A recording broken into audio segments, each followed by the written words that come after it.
You're still watching Ways. Today's supposed to be an international day if someone is working. If someone is working. If someone is working. But do we have Jennifer now? Okay, Jennifer, let me say hello to Jennifer first. Jennifer, hi. Hi. Ooh, new hair. New hair. I'm used to seeing her with the long hair. Jennifer, are you there?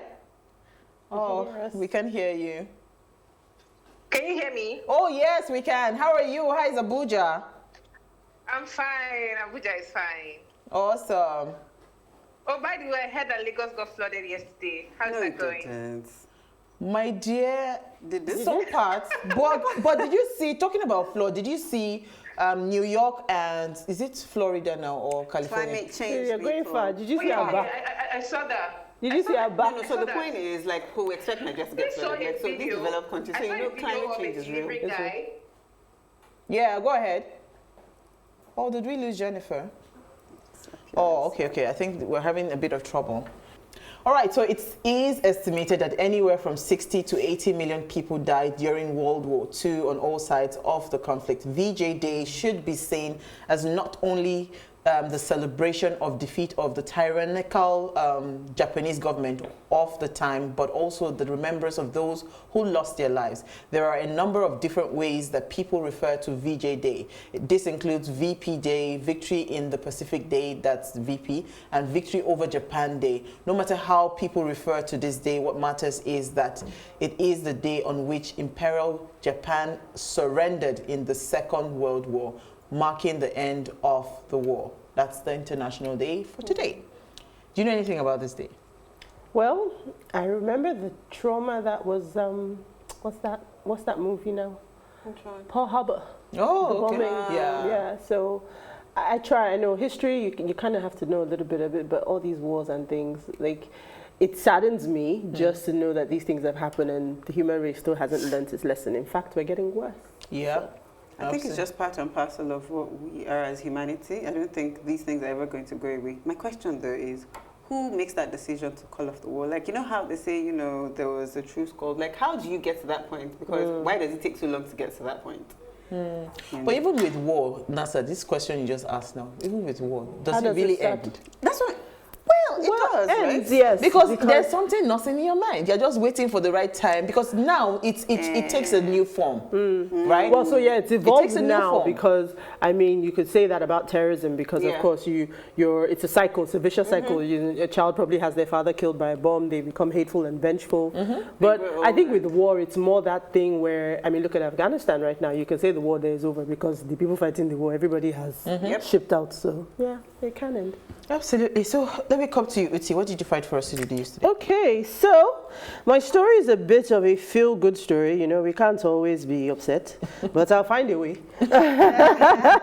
So the headline says, Lagos airport bus driver returns missing $20,000, jewelry and others to owner. So this speaks of a driver of the airport shuttle, so one of the buses that takes the passengers to the terminal at MMA2, returned a bag containing, I mean, the contents of the bag for me were quite interesting, and I must commend the driver for returning it because it would make someone think twice. $20,000 in cash, 500,000 naira in 500,000 naira, 9 wristwatches to the valued in millions, jewelry, sunglasses, all sorts of things. So.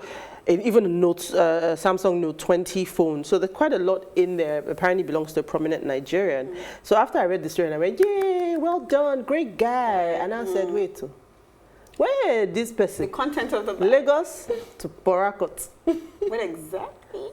$20,000. Like, we normalize these figures. So, hang on. Lagos to Port Harcourt. So maybe this person just arrived from somewhere. We don't know. We don't have that fact. Okay. It's just maybe he came back. There's context there. Maybe. Maybe. Let's hope that's what it is. But my question is, that driver, is it from the Gambia? I don't know. It doesn't. No, he's Nigerian. I'm just saying. He's Nigerian, yeah. Right? But we've had.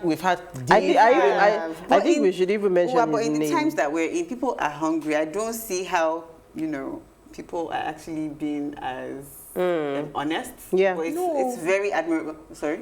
So I hear you. If you were the bus driver, I want to really know. Be honest too. I'm not sure I can return that money. I know. His name is Mr. Emmanuel Elu. So well done, Mr. Oh, Elu. As your No, Elu not or- my Elu. So one L, two U's as opposed to mine. Oh, which is just okay. one. Yeah. So, well done to him. Well done, Well Mr. done to Emmanuel. him. But the truth is, I mean, especially in that international airport, we hear a lot of stories. I mean, there was a woman one time that she Yeah. was commended and she was even rewarded. But So what did they give those people? What did they reward them with? honestly, we don't know. But you know, Because that would also make yeah, it makes some sense, right? To give them something that makes sense, so that at least people Probably will. are inspired. I would imagine that the but person yeah. who owns the money might be grateful.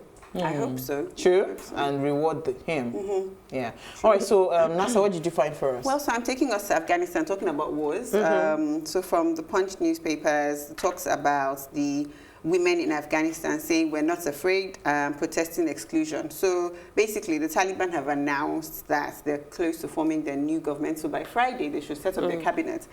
And so there's speculations that there'll be no females in that cabinet. And in fact, one of the hardliners in the first Taliban administration has said that, you know, women shouldn't expect to be in the cabinet now or in the future government at all. And so they will work, they may work, there's no even guarantee of that, but they will not hold top positions in the near future or ever in the time of Taliban running as government. And so these women, what's admirable is because, you know, when the whole thing started with the Taliban taking over, the concerns were for the women and the children.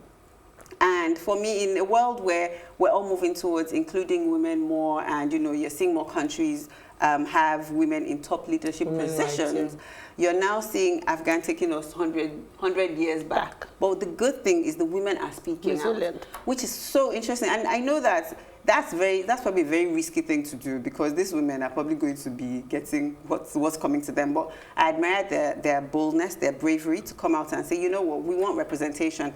And I think that if, obviously these Taliban, but I don't know how educated they are, if you know how important it is to have women in your cabinet, then you know that maybe you don't want to be excluding them, because it's the women that thinks about everybody else. Research has shown that women would be more inclusive. They're thinking about the communities, everybody, you understand, as opposed to men who are a bit more narrow-minded, should I say. But, It's an education thing. You'll be all right.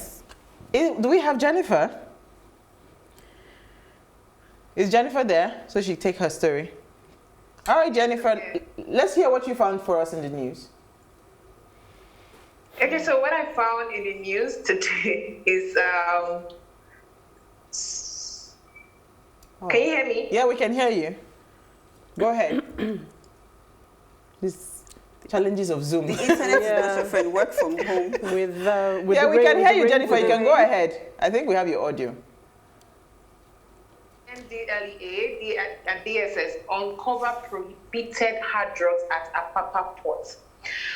So basically, I think they probably got a tip or something, or maybe during one of their search, they had to check some of the containers. And then I think when they carried their dogs and then they were doing the whole search, they found some hidden drugs, and these drugs are called Captagon pills. I think most of them were hidden in machines. So basically what they started doing, they started dismantling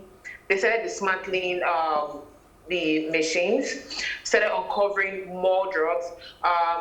Currently they have a suspect and then he's undergoing questioning. I think what they said is that after their research, the effect of this drug leads to extreme depression, lethargy, insomnia, occasional palpitation of the heart, and blood vessel toxicity and malnutrition.